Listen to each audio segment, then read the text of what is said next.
One can do a Star Trek convention every weekend throughout the year now. There is a convention going on someplace on this planet Earth. It is another unique phenomenon, a spin-off of Star Trek. Uh, you know, I never realized when I signed on the Starship Enterprise that we literally would be trekking over this planet. I've done conventions in Sao Paulo, Brazil, in Vienna, Austria, all up and down the British Isles, from Scotland down to Brighton and certainly London, uh, all over Germany, from Berlin to Munich to Cologne to a little village called Hamm. It's an amazing phenomenon. And certainly you'd think that, my being of Japanese ancestry and my language skills, I would have done a convention in Japan.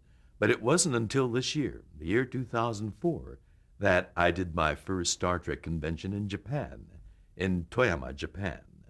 And then a month after that, they called me back again, this time to Tokyo, to do a week-long promotion for the release of the Star Trek DVD, which was, sort of like this, but for, for about 6 hours a day, uh, for 4 days straight, talking to television, to print, and to radio. And then on the very last day, they staged this huge public event at Tokyo Station, something like Grand Central Station in one of their concourses.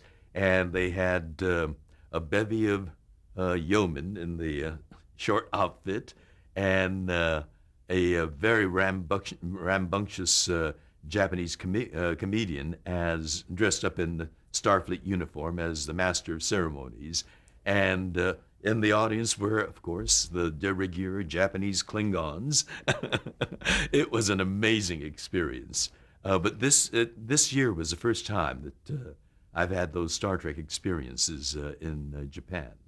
It's very enthusiastic. It's always, very, well, it all depends. In Japan, they're respectful. It's the bowing and the offering of the omiyages, the gifts, and it's all presented like this. It's a very respectful and joyfully formal kind of experience.